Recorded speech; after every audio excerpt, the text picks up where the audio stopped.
Good morning students, welcome back to the accountancy classes. आज हम करेंगे हमारी बुक का chapter number 6 that is the accounting equation. Accounting equation एक chapter हमारी बुक का है जो हमारा सबसे पहला न्यूमेरिकल चैप्टर है। तो स्टार्ट करते हैं। What is accounting equation? Accounting equation है क्या? Accounting equation is a formula of accounting which shows that the asset of a business are always equal to the total of capital and liabilities. तो accounting equation एक equation है, जैसे हम maths में भी करते हैं कि एक इक्वेशन बनाते हैं लेफ़्ट इक्वल टू राइट, तो ये भी एक इक्वेशन है जिसके अकॉर्डिंग हमारे बिजनेस के जो एसेट्स हैं that is equal to capital plus liabilities of the business। ये हमारी वो इक्वेशन है जिसका मतलब है कि जो हमारे बिजनेस के जितने भी एसेट्स होंगे बिजनेस के, वो इक्वल टू होंगे sum of capital and liability. Capital क्या हुआ? वो अमाउंट जो ओनर लेके आया बिजनेस को स्टार्ट करने के लिए। अमाउंट भी हो सकती है, कैश भी हो सकता है, कुछ आइटम्स भी हो सकती हैं, राइट। तो हमारे पास जो अमाउंट ओनर प्रोप्राइटर बिजनेस को स्टार्ट करने के लिए सबसे पहले दिन जो अमाउंट लेके आता है, जो आइटम्स लेके आता है, उसे हम कैपिटल कहते हैं। लायबिलिटीज़ क्या हुई जो राइट साइड पे आ रही हैं? लायबिलिटीज़ क्या हुई हमारे पास? उधार जो बिज़नेस से बाहर जाना है, जो आइटम बिज़नेस से बाहर जानी है अभी, यानी कि जैसे फॉर एग्ज़ाम्पल हमने किसी से लोन ले रखा है, क्रेडिट पे सामान ले रखा है, उसे पैसा वापस करना है, तो वो हमारी एक लायबिलिटी है, हमारे ऊपर एक बर्डन है कि वी हैव टू पे that amount one day, right. तो हमारे पास लायबिलिटीज़ जो हैं वो प्लस कैपिटल है, इन दोनों का टोटल जो है वो हमेशा इक्वल टू होता है एसेट्स। एसेट्स क्या हुए हमारे? व्हाट कम्स इन, जो हमारे बिजनेस के अंदर आ रहा है उसे हम कहते हैं एसेट्स। जैसे कि फॉर एग्ज़ाम्पल बिज़नेस में फर्नीचर लेके आए, फर्नीचर ख़रीद के लेके आए, बिज़नेस स्टार्ट किया, उसको वहाँ पे टेबल चेयर रखा, तो वह हमारे बिज़नेस का एसेट बन गया। वो आइटम जो बिज़नेस के कई ईयर्स के दौरान हमें बहुत बेनिफिट देती रहेंगी, फ़िक्स आइटम्स लेके आए, फ़िक्स एसेट्स लेके आए। या फिर हमारा कैश है, या फिर हमने किसी को सेल किया है, सेल करके हमारे पास अभी पैसा अभी आना बाकी है, हमारे डेटर्स हो गए, डेटर से भी जिनसे अभी पैसा लेना अभी बाकी है, वो भी एसेट के अंदर आ जाते हैं। तो अकाउंटिंग इक्वेशन के अकॉर्डिंग हमारे पास टर्म होती है कि asset equal to capital plus liability, कि हर बार एक बिजनेस में हर बार जो लेफ़्ट साइड है वो इक्वल्स टू राइट साइड होगा, और हर एक एंट्री का ड्यूल एस्पेक्ट होगा। जैसे हमने एक कंसेप्ट भी किया था कि every transaction of the business has a dual aspect. कोई भी ट्रांजैक्शन जो है वो सिंगल एंट्री नहीं होती। आप आगे जाके पढ़ोगे सिंगल एंट्रीज अगर हो भी गई तो उसे ठीक कैसे करना है। अगर वो सिंगल एंट्रीज होगी तो हमारा जो ये इक्वेशन है वो कभी मैच नहीं होगा। तो हमें क्या करना है, हमारा जो बिज़नेस है वो हर बार अपनी हर एंट्री से ये चेक करेगा कि क्या हमारे एसेट्स जो हैं वो कैपिटल प्लस लायबिलिटीज़ के इक्वल हैं, क्या हमारी अकाउंटिंग इक्वेशन इक्वल हो रही है। तो हमें हर ट्रांजैक्शन पे अपनी इक्वेशन को चेक करना है कि क्या ये इक्वेशन बन रही है, क्या left side equal to right side. तो यही इसी चैप्टर में हम करेंगे, न्यूमेरिकल्स में हम करेंगे।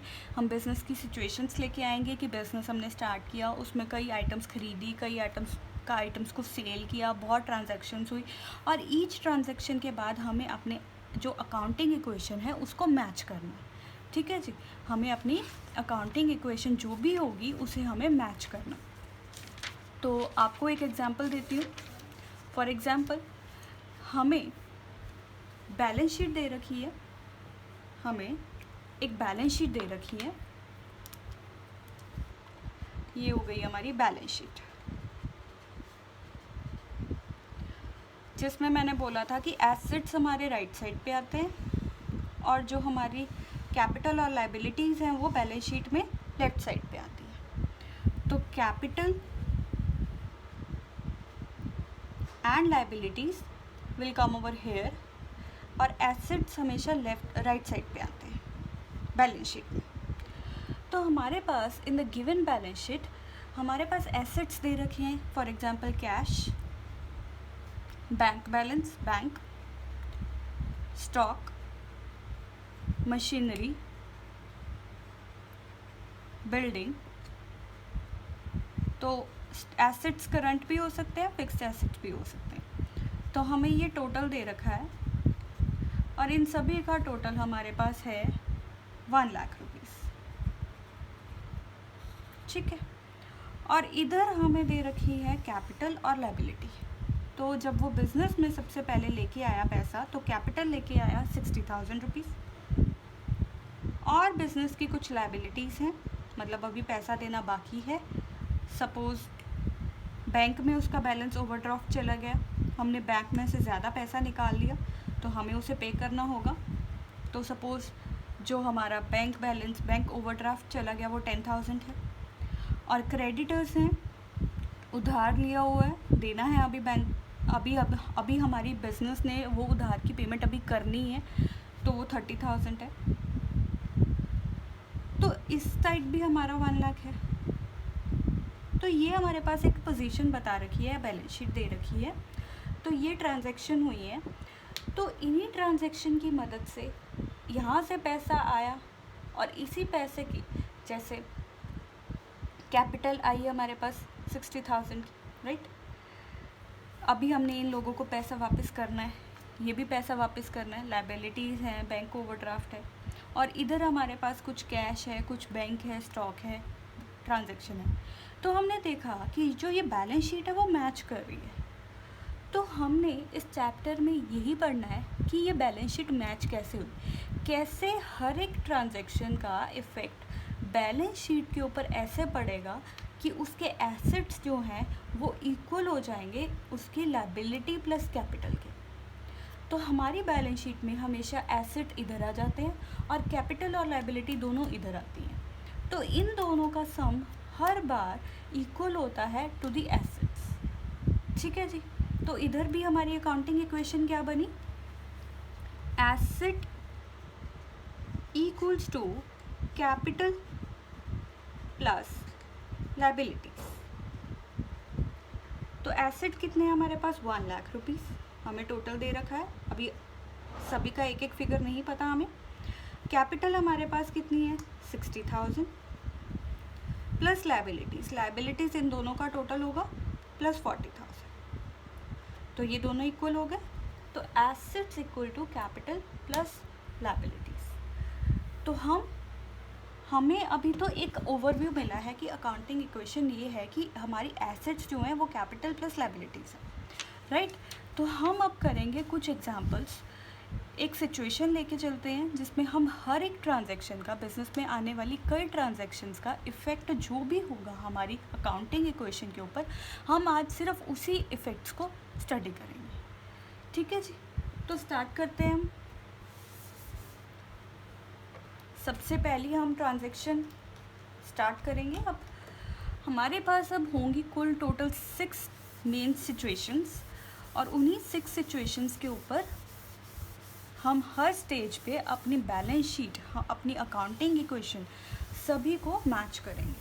हम देखेंगे कि हमारी इक्वेशंस कैसे इक्वल बन गई, तो वही सीखेंगे इस business accounting equation, right. So let's start. सबसे पहले write down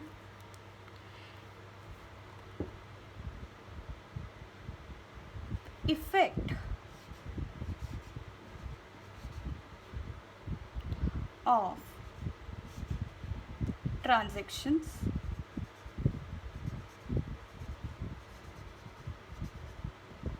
on accounting equation।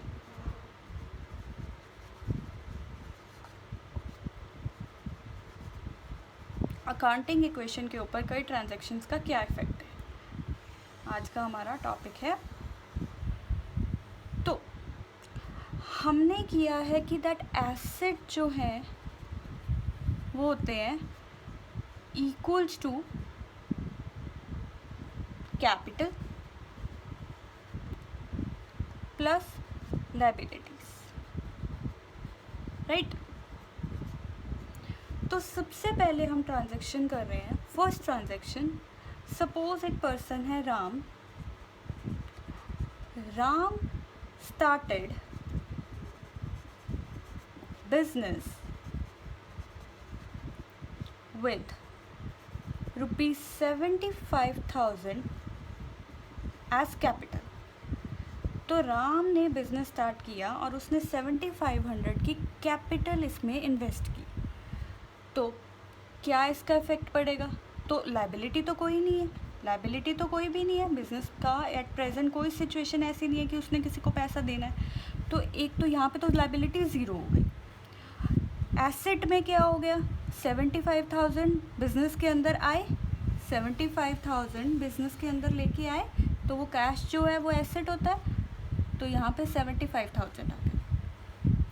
तो इधर क्या आ गई? Capital. Capital is that amount जिसके साथ हमने बिजनेस को स्टार्ट किया, और कैपिटल का बैलेंस हमेशा क्रेडिट होता है। तो ये हमारी क्या बन गई? First equation. और इससे क्या हो गया? Asset equal to capital plus liability. तो इधर भी 75,000, इधर भी 75,000। ठीक है जी। सेकेंड ट्रांजैक्शन हमारे पास है गोपाल नहीं, Ram purchased furniture for cash ₹5,000। तो अब कैश में ख़रीदा, कोई लायबिलिटी नहीं है, तो फिर से लायबिलिटी क्या हो गई हमारी? ज़ीरो। कैपिटल के ऊपर कोई इफ़ेक्ट नहीं पड़ा, राइट। कैपिटल के ऊपर कोई इफ़ेक्ट नहीं पड़ा, तो कैपिटल हमारी 7500 की 7500 ही रह जाएगी। तो हम इसका इफ़ेक्ट ऐसे करते हैं, पहले तो हम इसे ही नोट कर लेते हैं।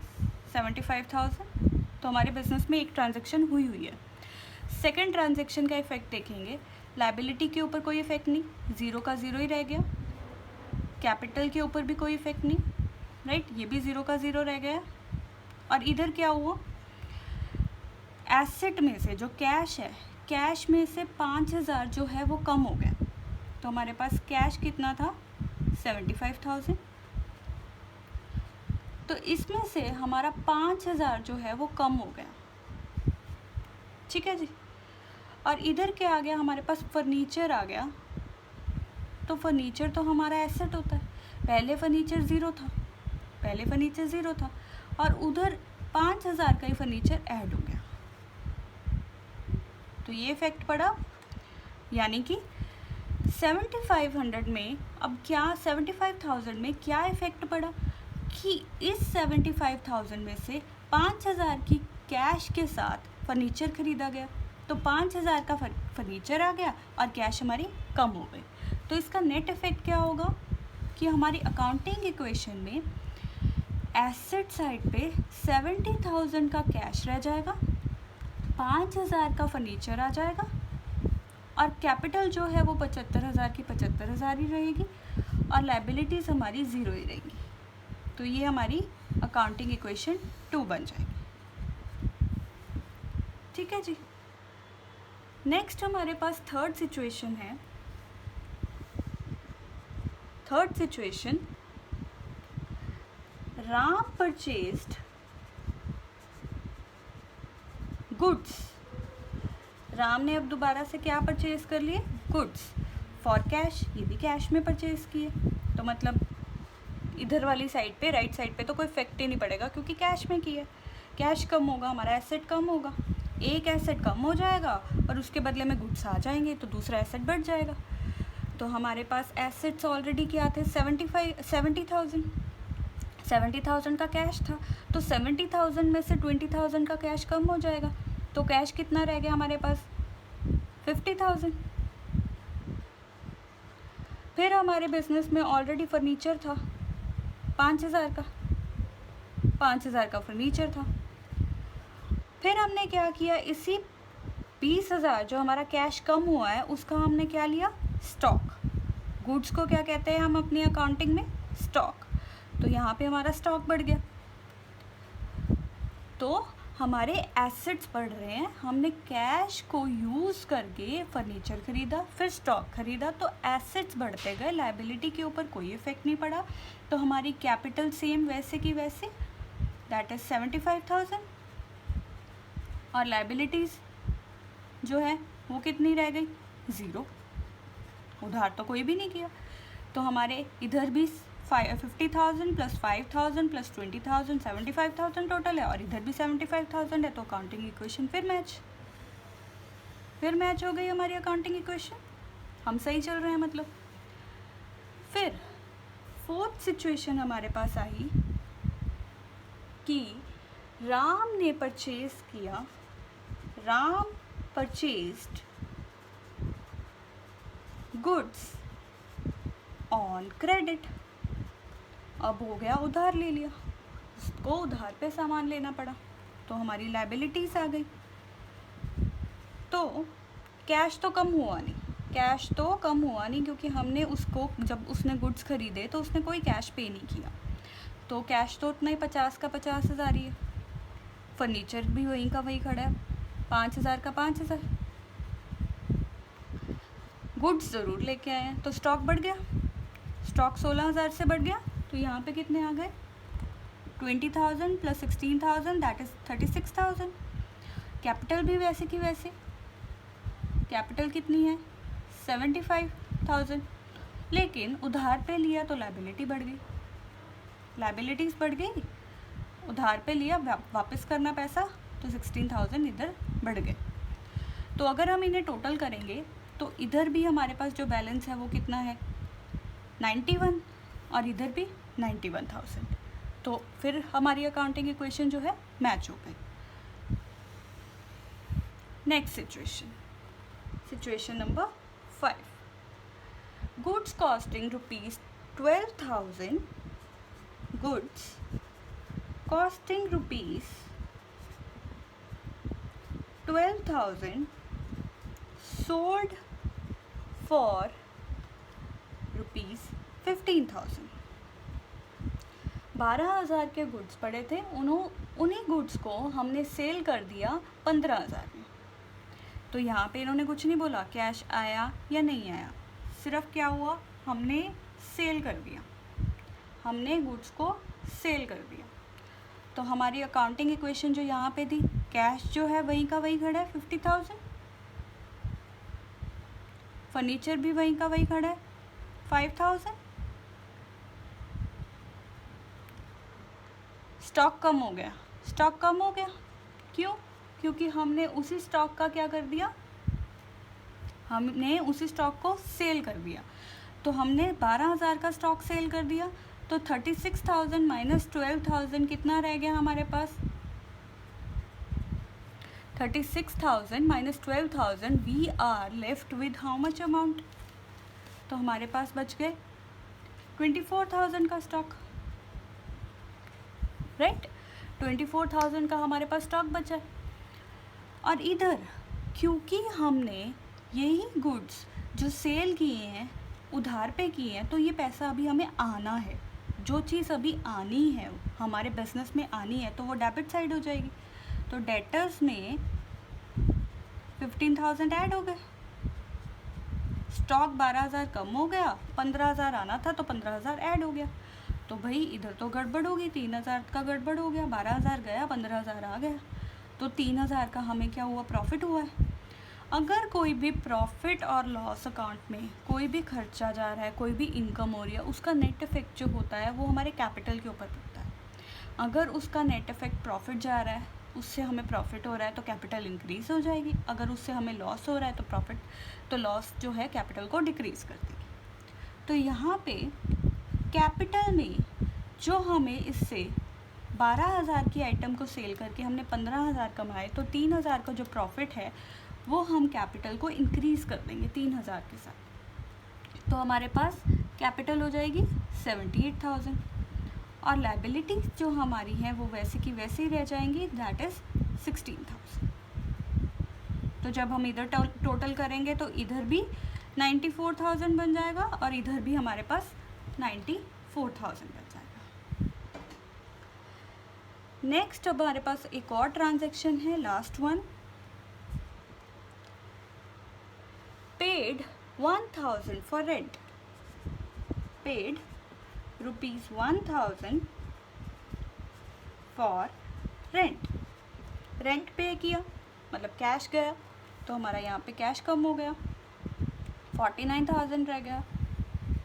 फर्नीचर तो नहीं कम हुआ, फर्नीचर वैसा का वैसे ही प्लस 5,000। स्टॉक भी नहीं कम हुआ, तो स्टॉक भी वैसा का वैसा ही। डेटर्स भी नहीं कम हुए, डेटर्स से कोई पैसा नहीं आया तो ये कम नहीं हुए, तो वैसे के वैसे ही खड़े हैं। इन लोगों से अभी लेने हैं तो ये भी वैसे के वैसे ही हैं। कैपिटल, अब बताओ, रेंट पे किया, rent profit and loss account में जाता है, मतलब खर्चा है हमारा। मैंने बोला था कोई भी खर्चा है जिससे हमारे प्रॉफिट्स कम हो रहे हैं तो उसका इफेक्ट क्या होगा, प्रॉफिट कम हो गए तो कैपिटल भी कम हो जाएगी, तो हम कैपिटल को कम कर देंगे, तो ये कैपिटल बन गई 77,000। और लायबिलिटीज़ सेम जैसे पहले थी लायबिलिटीज़, वैसे की वैसी हमारे पास लायबिलिटीज़ है, तो 16,000। तो अगर हम इधर टोटल करेंगे और इधर टोटल करेंगे तो दोनों तरफ हमारे पास टोटल आ गया 93,000। तो ये बन गई हमारी एट लास्ट हमारे बिजनेस में ये 6 ट्रांजैक्शन हुई, और 6 ट्रांजैक्शन का ये इफेक्ट हुआ कि नेट पे हमारी अकाउंटिंग इक्वेशन मैच हो रही है, और हमें इसी अकाउंटिंग इक्वेशन को मैच करना होता है ताकि हमारी बैलेंस शीट इक्वल हो जाए, asset equal to capital plus liability बन जाए। तो अब इसी अकाउंटिंग इक्वेशन के बेसिस पे अगर हम अपनी बैलेंस शीट बनाएं, बैलेंस शीट,